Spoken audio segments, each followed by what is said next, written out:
Jaguar Design's objective is design leadership, and I really do feel that we are gaining ground in that very rapidly. When we set about with the Sportbrake, that design leadership, that objective had to stay. I know it's a very practical car, there's an amount of pragmatism in it, it is functional, but at the end of the day, it is what we call a sport brake. It has to look sporty and feel sporty. We've designed it so it still looks like an exotic car. It's not a functional box. It's got elegance about it, it's got beautiful lines about it, and that was very much one of our objectives when we set about designing it. And I think we've achieved something actually quite unique in many ways. There are a lot of estate cars out there which have a sportiness about them, but I think we've achieved something which is even more sporty without compromising the practicality of the car. It was an interesting challenge for us because we wanted the car to be very practical and usable, whilst obviously having all of the aesthetic ingredients that make up a Jaguar and people know and understand and love about the XF. The XF saloon has a striking presence, and we wanted to retain those design cues. Now, the estate car has, by necessity, a fairly high roofline, but because of the rising waistline, it still gives the impression of this lovely tapering side window graphic, so the car still looks low and lean.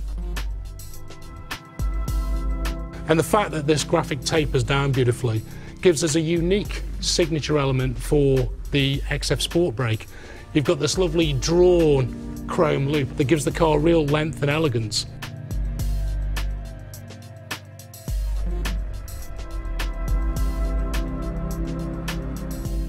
It's about having lines which flow uninterrupted around the vehicle and lead your eye on an uninterrupted, exciting journey. The fact that they flow so easily gives the car elegance. If we start at the front of the car, we have this lovely crease line that runs from the corner of the front bumper, over the front wheel arch, through the front fender, and rises to the rear of the vehicle. Gives the car drama and a bit of a wedge attitude to it, so it feels like the car's got some movement to it even when it's standing still.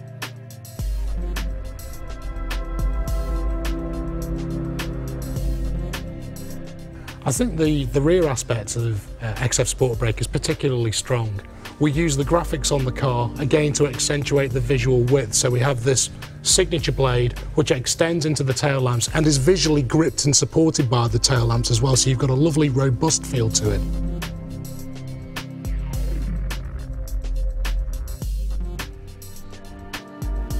And ultimately, these graphics point out to the rear wheel arch, which again is emphasising the muscularity of the car and those lovely broad shoulders from the rear view.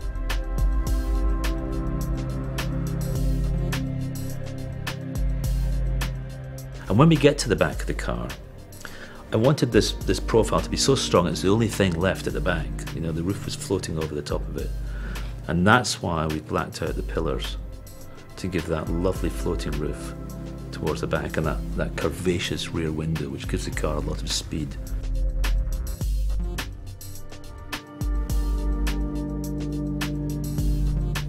This is going to be a usable car. So from a packaging point of view, we looked at where our competition was.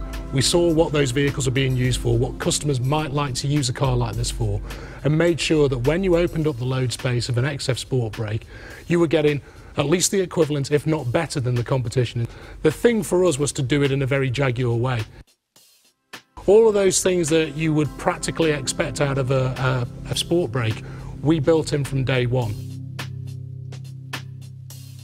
We have the aluminium rails in the floor space that allow you to configure ways of dividing up the luggage compartments. You could actually fit a divider across the back half of the trunk area, which then allows you to just have your shopping immediately by the tailgate. Another nice convenience feature on XF Sportbrake is the remote releases to fold the seats down.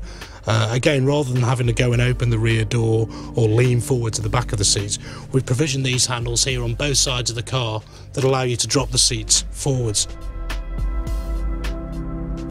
There's also underfloor stowage, and that's configurable. If you choose not to have a spare wheel, you can have a deeper stowage area in there. Every derivative of the XF Sportbrake is fitted with self-levelling air suspension instead of the saloon's rear coil springs, so it offers the same dynamic attributes and abilities in terms of ride and handling as the Saloon, no matter what it's carrying. Additionally, you can also specify the XF Sportbrake with Jaguar's adaptive dynamic system. So, at the touch of a button, you alter the suspension and throttle calibration to deliver a more involving and sporty driving experience.